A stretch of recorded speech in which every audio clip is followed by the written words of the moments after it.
Assalamualaikum warahmatullahi wabarakatuh. Kembali lagi di RMB Mistis. Dan pada video kali ini, portal RMB akan menceritakan kisah pinggir kota dalam kemasan cerita misteri. Cerita kali ini, saya akan melanjutkan cerita yang tadi. Cerita yang berjudul Hilangnya Hati Ibu Mertua, bagian keempat karya Widya Yasmin. Lalu seperti apa kisah selengkapnya? Langsung saja dan selamat mendengarkan.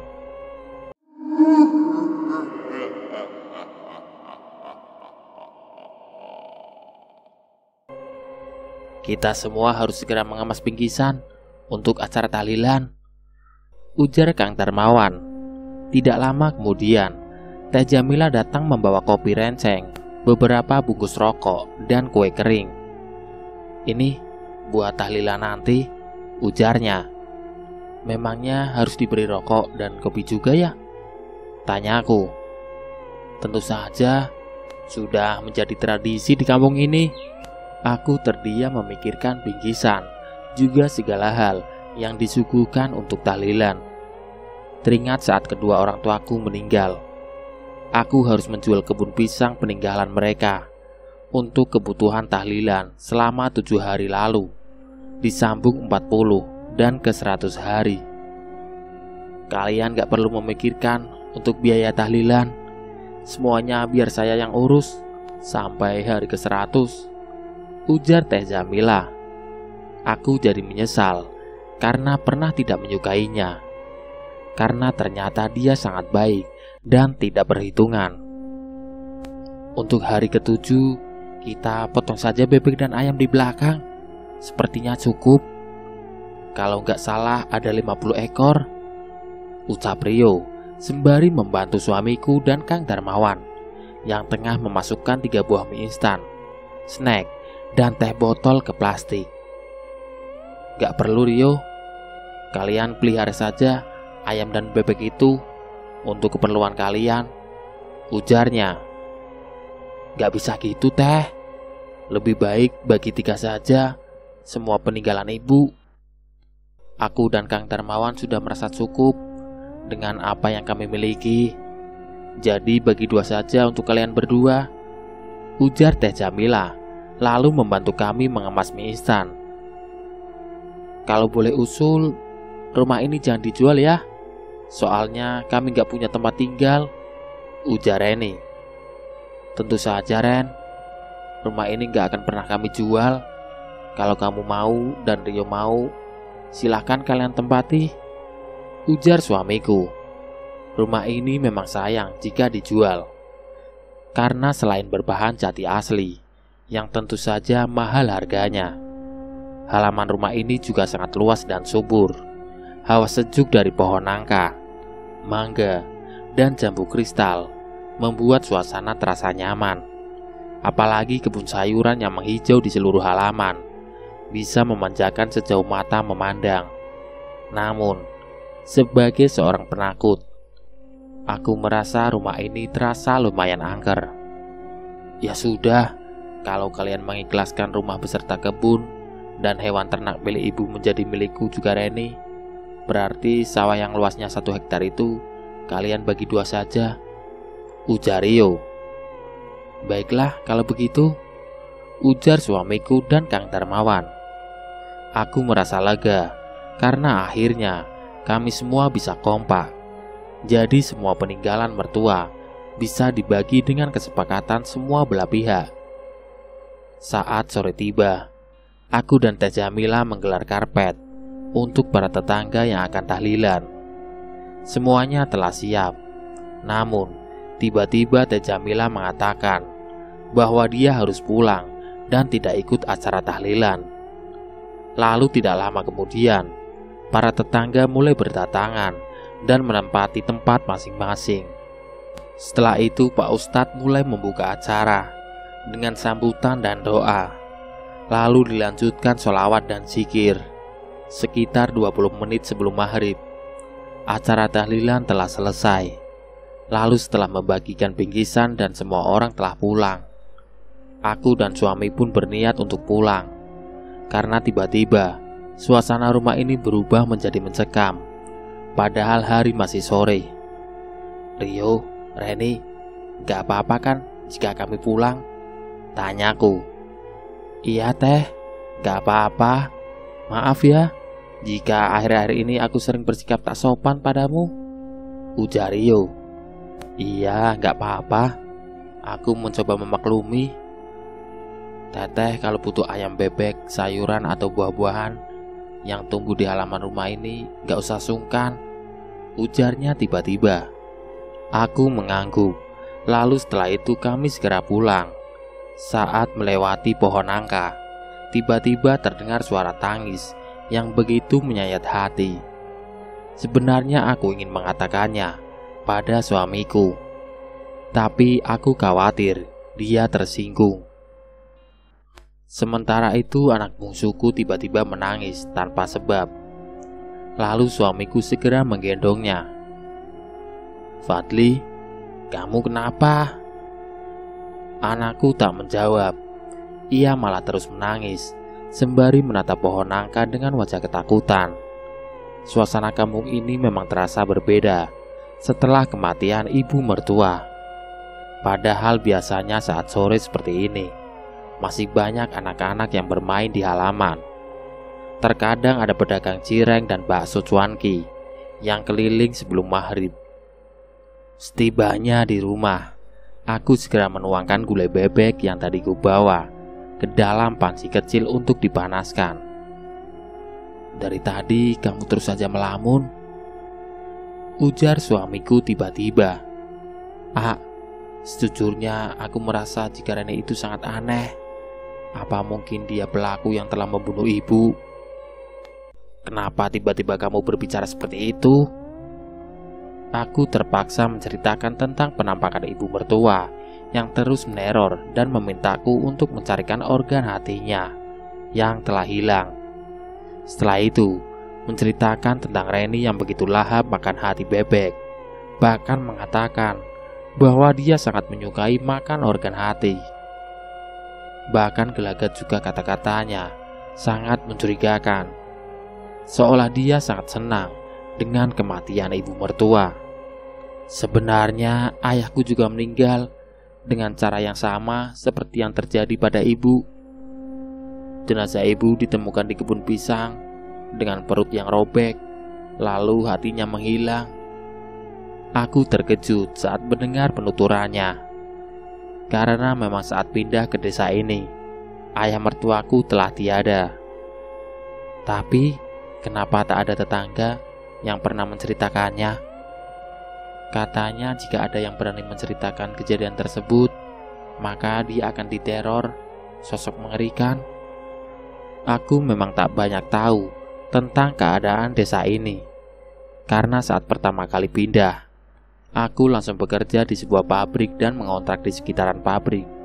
Sepertinya besok aku harus menemui Bu Halimah, karena pasti dia tahu banyak tentang hal yang terjadi di desa ini. Keesokan harinya, saat suamiku berangkat bekerja setelah mengantar si sulung, aku menemui Bu Halimah. Sementara si bungsu kutitipkan pada Reni agar aku lebih leluasa mengobrol hal-hal rahasia yang tak perlu didengar anak-anak. Neng Marimar, tumben kesini. Ayo silakan duduk." Ia tersenyum ramah, lalu mempersilahkanku duduk di teras rumahnya. Aku mengangguk, lalu duduk di kursi berbahan rotan. "Bu, aku ganggu gak? Soalnya ada banyak hal yang ingin kutanyakan." "Silahkan, mau tanya apa?" "Apa benar ayah mertuaku meninggal dengan perut yang..." Belum selesai aku berbicara, Bu Halimah langsung membekap mulutku, lalu menyuruh masuk ke kamarnya. Aku menatapnya sembari mengernyitkan dahi. Lalu ia memberi isyarat dengan telunjuknya agar aku tak lagi bicara. Aku mengangguk, lalu mengikutinya masuk. "Kita jangan membahas itu, saya takut." "Takut apa?" "Kabarnya jika ada yang membahas itu, nanti dia akan tertimpa kemalangan. Siapa yang bilang? Ki Sanca? Kenapa sih semua orang harus percaya pada Ki Sanca? Padahal dia sudah berkali-kali mengatakan sesuatu yang tidak terbukti kebenarannya. Neng tahu nggak almarhum RT Samsudin? Oh, RT yang lama ya? Iya, dia yang menelpon polisi saat kejadian itu terjadi. Kabarnya dia selalu diteror oleh noni Belanda hingga akhirnya dia meninggal. Kenapa aku tak pernah mengetahui tentang semua itu? Bukankah sejak pindah ke desa ini kamu selalu sibuk bekerja di pabrik? Lalu setelah menikah kamu kurang bergaul dengan tetangga? Tapi kenapa orang tuaku tidak pernah menceritakan apapun tentang hal tersebut? Mungkin mereka khawatir terjadi sesuatu padamu. Coba sekarang Bu Halimah ceritakan semuanya. Soalnya aku jadi penasaran. Setelah itu, Bu Halimah menceritakan tentang RT lama yang mengalami kecelakaan setelah membantu keluarga suamiku untuk mencari pelaku pembunuh ayah mertua. Kabar yang beredar adalah ayah mertuaku dibunuh oleh hantu noni Belanda. Asal Neng tahu, Pak RT yang sekarang juga kabarnya tengah terbaring sakit karena diteror oleh noni Belanda setelah membantu keluarga kalian mencari pelaku pembunuh ibu mertuamu. Sebenarnya noni Belanda itu siapa? Kenapa saya nggak tahu? Setelah itu, Bu Halimah menceritakan tentang seorang wanita Belanda bernama Nancy. Ia adalah anak dari pemilik rumah Belanda yang kini telah terbengkalai. Rumah tersebut adalah tempat ditemukannya jenazah ibu mertuaku. Tapi kenapa semua orang mengatakan bahwa pemilik rumah itu telah kembali ke Belanda? Aku memotong pembicaraannya. Iya, warga sepakat untuk merahasiakan semuanya agar orang-orang mau menempati desa ini. Asal Neng tahu, saat kejadian itu desa ini pernah menjadi desa mati. Bahkan kedua orang tua Neng sampai pindah ke kota. Tapi akhirnya mereka kembali setelah kamu berusia 18 tahun. Baiklah, coba lanjutkan tentang siapa itu Nancy. Aku janji gak akan memotong obrolan Bu Halimah. Setelah itu, Bu Halimah menceritakan tentang seorang wanita Belanda bernama Nancy. Kedua orang tuanya telah meninggal saat Nancy berusia remaja. Lalu setelah itu, ia tinggal bersama pembantunya yang bernama Mak Sarimana dan putranya Nandang yang seusia dengan Nancy. Bu Halimah menceritakan bahwa Mak Sarimana sangat menyayangi Nancy seperti putri kandungnya. Hingga akhirnya Nancy menikah dengan Nandang. Namun setelah menikah, saya dan warga lainnya sering mendengar suara teriakan Nancy. Tampaknya setelah menikah, Nancy selalu disiksa dan diberlakukan semena-mena oleh Mak Sarimana dan Nandang. Tapi kenapa Mak Sarimana menyiksa Nancy? Aku kembali memotong pembicaraannya. Kemungkinan karena dia dendam dengan orang tua Nancy yang selalu semena-mena padanya, juga pada suaminya hingga meninggal. Lalu kenapa Pak RT dan warga sekitar membiarkan Nancy diperlakukan buruk oleh suami dan juga mertuanya? Karena semua warga membenci orang tua Nancy. Mereka adalah lintah darat yang kejam dan tak berperi kemanusiaan. Lanjut Bu. Tidak lama setelah itu, warga mencium aroma busuk dari rumah Nancy. Karena penasaran, Pak RT mengarahkan warga untuk mendobrak rumah itu. Hingga akhirnya kami semua tercengang saat menemukan mayat Mak Sarimana dan Nandang dengan keadaan perut sobek dan kehilangan organ hatinya. Apa semua itu perbuatan Nancy?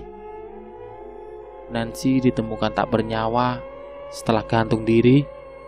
Lalu dibawa mayatnya Ditemukan buku harian yang menceritakan kekejaman Mak Sarimana juga Nandang. Hingga akhirnya Nancy nekat memakan hati mereka. Lalu setelah itu ia gantung diri.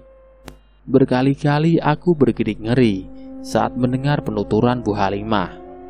Aku benar-benar tak menyangka jika rumah Belanda itu menyimpan cerita yang begitu mengerikan. Lalu apa hubungannya Nancy dengan ayah mertuaku? Seminggu sebelum meninggal, ayah mertuamu berniat untuk merenovasi rumah milik Nancy. Karena ia adalah adik dari Nandang, ia mengatakan bahwa dirinya akan menjadikan rumah tersebut sebagai villa. Hingga akhirnya ia ditemukan meninggal dengan cara yang sangat tragis. Lalu semua warga beranggapan bahwa yang membunuh ayah mertuaku adalah hantu Nancy. Tanyaku. Iya, karena organ hatinya hilang, seperti yang terjadi pada Mak Sarminah dan Nandang. Makanya warga menyimpulkan jika Nancy pelakunya. Apakah yang membunuh ibu mertuaku juga Nancy? Saya nggak bisa memastikan. Menurut saya, rasanya tak mungkin jika hantu Nancy pelakunya. Tapi apa? Tapi menurut Ki Sanca, pelakunya adalah wanita asing berambut pirang. Sudahlah Marimar, kita akhiri saja obrolan ini. Saya mulai merinding. Baiklah Bu, terima kasih atas penjelasannya. Kalau begitu saya pamit dulu. Ia mengangguk. Lalu aku segera bergegas pulang. Saat di perjalanan, tiba-tiba aku bertemu dengan seekor anjing yang terus menggonggong ke arahku. Aku mencoba untuk mengusirnya, tapi anjing itu terus menggonggong dan mendekatiku. Akhirnya aku berlari sekencang mungkin ke arah yang berlawanan dengan arah menuju rumahku. Tolong, tolong, teriakku sembari berlari pontang-panting. Aku terus berlari terbirit-birit, sementara jalanan sangat sepi. Entah kemana orang-orang, hingga tak ada satupun yang dapat menolongku. Tiba-tiba, langit berubah kelabu disertai petir yang menyambar-nyambar. Suasana terasa mencekam, padahal hari masih siang. Sementara anjing tadi terus mengejarku, padahal aku telah ngos-ngosan. Hingga tanpa disadari, aku telah tiba di depan rumah Belanda yang tadi kubicarakan dengan Bu Halimah. Sementara anjing tadi terus menggonggong, seolah menggiringku menuju rumah kosong tersebut. Tiba-tiba, aku teringat ucapan Bu Halimah yang mengatakan bahwa orang yang membahas Nancy akan mengalami kemalangan. Aku bergidik saat membayangkan itu. Lalu aku segera berteriak memohon pertolongan kepada Allah agar aku diberikan keselamatan. Gup, gup, au. Tiba-tiba, anjing tersebut melolong seperti serigala. Bersamaan dengan itu, tiba-tiba kulihat kepulan asap berwarna hitam muncul di depan rumah itu. Seluruh tubuhku bergetar, lututku terasa lemas. Aku ingin berlari, tetapi kaki ini terasa berat untuk digerakkan. Sementara anjing tadi langsung kabur saat melihat kemunculan kepulan asap hitam yang membuat seluruh bulu di tubuhku meremang. Marimar! Terdengar suara yang membuat jantungku hendak terlepas dari tempatnya. Marimar, kamu ngapain di sini? Aku menghela napas lega karena ternyata yang menepuk pundakku adalah Teh Jamila. Sementara itu, kepulan asap tadi tiba-tiba menghilang begitu saja saat kemunculan Teh Jamila. Aku langsung memeluknya dengan erat karena merasa kedatangannya telah membantuku terlepas dari rasa takut yang sempat berkecamuk. Teteh, aku takut. Aku menggenggam erat lengannya. Iya, sekarang kamu aman. Tapi ngapain kamu kesini? Tiba-tiba, aku menyadari kekonyolanku. Kenapa bisa aku malah berlari ke kebun terbengkalai hingga akhirnya berada di depan rumah angker ini? Tadi aku dikejar anjing. Mana? Kok nggak ada anjingnya? Iya, tadi anjingnya sudah pergi saat ada Belum selesai aku menceritakan tentang kepulan asap tadi, Teh Jamila langsung membekap mulutku. Ayo. Ia langsung menarik tanganku menuju motor metiknya. Aku mengangguk, lalu segera berjalan mengikutinya melewati rerumputan dan semak berlukar yang menutupi penglihatan. Setelah itu aku langsung naik ke motornya. Jangan pernah mendatangi tempat tadi lagi, bahaya. Selain angker, di sana juga banyak ularnya, ujar Teh Jamila sembari menyalakan motornya. Iya Teh, tadi aku terlalu panik, nggak tak sadar, malah berlari ke sana. Ngomong-ngomong, bagaimana caranya Teteh bisa tahu kalau aku tadi ke sana? Tadi aku lihat kamu terus berlari ketakutan ke arah kebun terbengkalai itu. Padahal gak ada apapun yang mengejar. Tapi kamu terus saja berlari, seolah ada hal mengerikan yang mengejarmu, ujarnya sembari melajukan motor. Masa Teteh gak lihat tadi ada anjing yang mengejarku? Enggak, aku gak lihat anjing. Seketika aku terdiam mendengar penuturannya. Mungkinkah tadi aku berhalusinasi? Mungkinkah tadi aku nyaris mendapatkan kemalangan gara-gara membahas tentang Nancy? Sebenarnya kamu mau kemana? Atau habis dari mana? Ia kembali bertanya. Tadi aku habis dari rumah Bu Halimah untuk menanyakan tentang banyak hal yang berkaitan dengan desa ini. Lalu saat pulang, tiba-tiba ada anjing yang mengejarku. Ada baiknya kamu tidak perlu mencari tahu tentang misteri desa ini ataupun hal-hal yang dirahasiakan warga agar kamu selamat. Tapi aku penasaran dengan pelaku pembunuh ibu. Teh Jamila kini tak menjawab apapun. Ia terus fokus melajukan motornya hingga akhirnya kami tiba di rumah ibu mertua yang kini menjadi milik Rio dan Reni. Aku dan Teh Jamila segera turun. Lalu ia menggenggam erat tanganku. Sebagai orang yang paling dekat dengan ibu, sepertinya akulah yang paling kehilangan atas kematiannya. Awalnya aku berniat untuk menyewa detektif untuk menyelidiki semuanya. Tetapi saat Ki Sanca mengatakan bahwa pelakunya adalah wanita berambut pirang, maka aku putuskan untuk tak lagi menyelidiki kematian ibu. Ia berkata lirih, seolah tak mau jika obrolan kami didengar orang lain. Jadi, Teh Jamila tahu tentang Nancy? Kamu sendiri? Dari mana kamu tahu? Bisiknya. Dari Bu Halimah? Bagus, jika kamu sudah tahu. Ada baiknya mulai sekarang kamu tak perlu lagi mencari tahu tentang kematian ibu, karena Teteh takut terjadi sesuatu padamu. Ia menggenggam erat tanganku sembari menatap cemas layaknya seorang kakak pada adiknya. Tetapi bagaimana dengan Rio? Dia terus-menerus menyangka bahwa Reni lah pelakunya. Reni? Teh Jamila seketika terdiam. Kenapa Teh? Sebenarnya Teteh juga sempat mencurigai Reni, karena sebagai orang yang selalu tersakiti oleh ibu, kemungkinan dia menyimpan dendam. Tetapi di sisi lain, Teteh curiga jika semua ini perbuatan Nancy, karena sebelum meninggal, ibu pernah mengatakan akan merenovasi rumah angker tadi, bahkan berniat mengelola kebun terbengkalai tersebut menjadi kebun sayuran. Kok aku dan Reni gak tahu soal itu?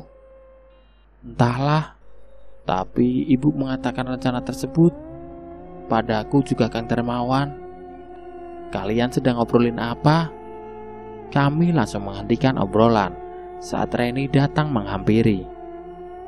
Tadi Marimar dikejar anjing, tapi untuk aku datang tepat waktu. Teh Jamila tampak tak ingin jika Reni mengetahui semua obrolan kami, seolah ia masih mencurigai Reni dan berniat untuk menyelidikinya. Kalau begitu, ayo masuk, kita makan nangka bareng. Kami mengangguk, lalu makan nangka bersamanya. Ngomong-ngomong, Fadli mana? Dia tidur setelah ku mandikan dan ku ganti pakaiannya. Terima kasih ya Ren, maaf udah ngerepotin.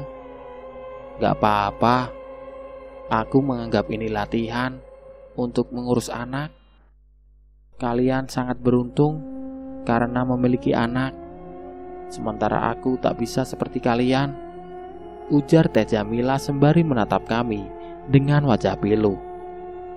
Maaf jika kami menyinggung perasaan Teteh, tapi kami gak bermaksud. Gak apa-apa, setidaknya sekarang aku bisa akrab dengan kalian. Sebenarnya sudah lama aku ingin bisa seperti ini dengan kalian. Ucapnya membuatku kembali merasa bersalah karena pernah merasa iri hingga menjaga jarak dengannya. Tiba-tiba terdengar pintu dibanting dengan kencang.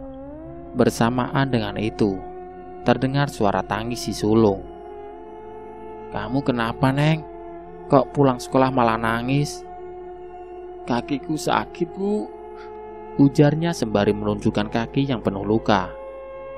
Astagfirullah, itu kenapa bisa sampai berdarah dan lecet-lecet begitu? Si Raka membawa kabur sepatuku, jadi aku harus mengejarnya sambil nyeker. Lalu sepatuku dibuang ke kebun larangan, ujarnya sembari meringis, sembari menunjukkan luka bekas menginjak pecahan beling. Kebun larangan yang dimaksud anakku adalah kebun terbengkalai milik Nancy. Seketika tanganku mengepal dengan kuat. Rasanya kesabaranku sudah habis saat mengingat kenakalan yang dilakukan anak tersebut. Ibunya bernama Nia. Sebagai seorang pendatang, harusnya dia bisa menjaga anaknya agar tidak membuat masalah denganku, yang merupakan warga asli desa ini. Aku harus membuat perhitungan dengan si Nia, ujarku sembari mengepalkan tangan. Sakit Bu, anakku kembali meringis. Sebentar ya, Bibi ambil air hangat dulu, ujar Teh Jamila. Aku akan mengambil PTGK, ujar Reni. Titip Almira ya, soalnya aku mau memberi perhitungan pada orang tua si Raka. Mereka mengangguk. Lalu aku segera bergegas menuju sebuah rumah yang terletak sekitar 500 meter dari rumah ini.